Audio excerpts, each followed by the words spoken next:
There's one more, and the generational momentum continues. Joseph, Genesis 50. So Joseph dwelt in Egypt. This is verse 22, Genesis 50. Joseph dwelt in Egypt, he and his father's household. And Joseph lived 110 years. Joseph saw Ephraim's children to the third generation. Oh, may God bless you with that.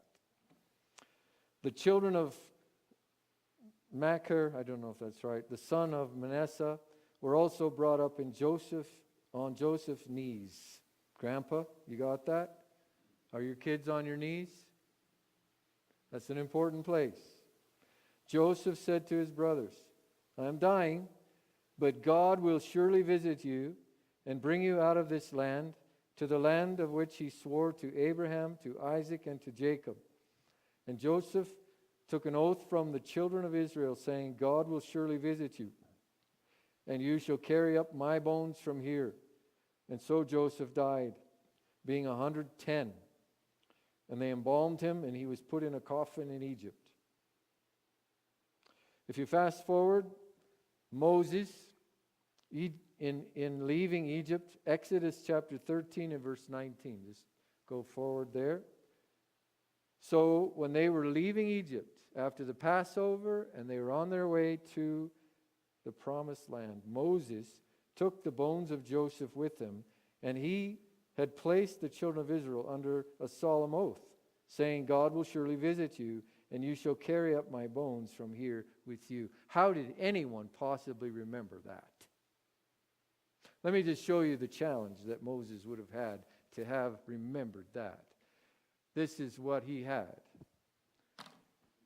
The genealogy from Adam is recorded in the Gospel of Luke chapter 4, goes through from Adam down to the flood. If we do actually the numbers there, 1656 after Adam was the flood. And then we kind of get lost as far as the dates. We don't really know. We're guessing. So I didn't put any more dates on there except for watching what happens from Noah to Abraham. You see how many generations go by. Person after person after person after person. And these people ended up in Ur of the Chaldees. Remember that story? And Abraham is called. He's the 21st generation on planet Earth. That's what the 21 is there for. Okay, he's the 21st generation. And God chooses to speak to him, calls him. We know that story. And then his son, Isaac, Jacob. And then at Jacob's day, they go off to Israel. And I split it there because the line of Jesus comes through Judah.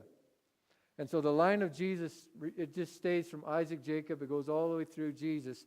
And if you look in the Bible, when Paul is talking about this and he's explaining how the law was given to Moses, but the promise was given to Abraham, he says this specifically in Galatians. He says, it was 430 years between when God spoke to Abraham and when God spoke to Moses. 430 years, that's the document of Paul. How does this message maintain through all those years? 430 years. Can you count back 430 years in your family's life and remember anything that anybody said? You don't have it. Most of us don't have it. We don't have that kind of, that momentum of maintaining the truth over all those years. And here Moses could say to the children of Israel, at generation 27, he could say to them what had happened in generation 26, 24, 23. What did Joseph say? He called everyone and said, you have to swear to me that you'll take me back to the promised land when you leave Egypt. And Moses was quoting that. That's incredible, I think. In our day and our American lifestyle, who would hold on to that kind of a promise? Uncle Joseph made us promise that we would take his coffin and carry it with us when we went back home. Whoever does that? Now, I want that to impress us in a way that we would somehow value the gospel. This is what it's about. The gospel. And I want to talk to you about this gospel message that has come over the years and the years and years. And you are sitting here because somebody found it worthwhile to share from the generation before you the gospel, so that somebody could tell you that Jesus saves, and you heard it. You know that person? I hope you know that person. You know that person who shared the gospel with you, but do you know where that came from? And bless God for it, because you might not know. You'll have this same story. Do you know anyone named Peleg, Serug, Nahor? You know those people? There's a whole bunch of people in your past have weird names and you don't know who they are. But thank God for them, because they shared the gospel in their generation. What does that mean for you and me? It's incredible. I want to share you a personal story with you, okay? This is a document from my family. Just take a look. It's in Switzerland is where this is from, and so it's not exactly readable for you, but I'll explain it to you. These are the names of my relatives. Not all of them, but the significant ones.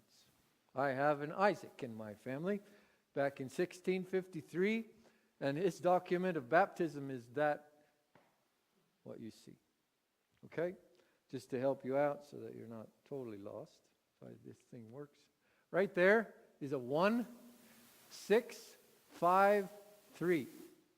The date on which Isaac Kaufman, that's my great-great-great-grandfather, how many back, was baptized. I had a cousin who went there, Switzerland. He visited the very town, Erlenbach, where my grandfather was baptized. Why does this matter? Well, it has a whole lot to do with faith. This is the last Kaufman who was baptized at that church. If you know your history, about this time, there was something called the Reformation, where the Catholic Church of the time was being challenged. And Protestants were splitting off, saying, we have to do this a different way. One of those groups was titled Anabaptist. You guys know Anabaptist history? Anabaptist. It means to be baptized again, or specifically baptized as an adult. That's the theme that was being taught by people that were separating themselves from the Catholic Church. Well, Isaac Kaufman was in that era. And he met a man and a group of people who were interested in a relationship with Jesus Christ that was relevant as adults, and not just a tradition that was passed on through child baptism, but they had this belief that being baptized as an adult made a personal commitment to Jesus Christ publicly. Now, you don't think that's such a big deal, but it was such a big deal back then that people were being burnt at the stake for it. One of those leaders was named Menno Simon. Menno is a name, we actually have one among us, Menno Peachy. His name is Menno. He comes here once in a while. I hope you met him. His little boy sings out loud. I mean, he's just cute, Theo, right? His name is Menno. That comes from this same tradition. Why would a man have that name? Because Menno, Peachy, that is, shares a tradition that began with a man named Menno Simon, who was a Catholic priest that turned towards the Anabaptist belief and started to baptize adults into the faith of Jesus Christ. My relative Isaac Kaufman was one of those. The next time you see this family, you find them in Pennsylvania. Why would he do that? Leave Switzerland, his home for generations, and go to America Well, we find some things in Pennsylvania that are interesting for our family. Places where the Mennonite community began to settle in the United States. And just a long story short, these are some of the names that we find in our history. They named their sons after the story that I'm telling you, right?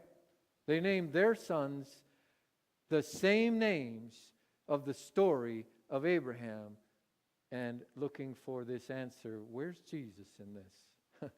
I want to see Jesus. And they named their sons Joseph, Jacob, Levi.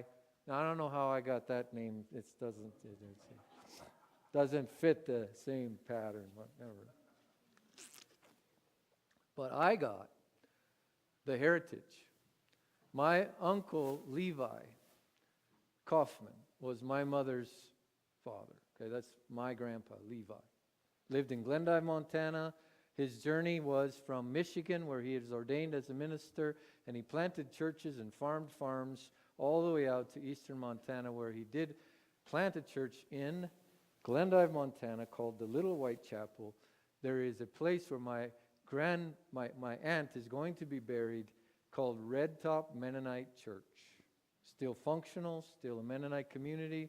Her husband is buried there, Morris, and they will bury Gladys there a couple weeks from now. What is that? That keeps alive the hope of the cross on and on.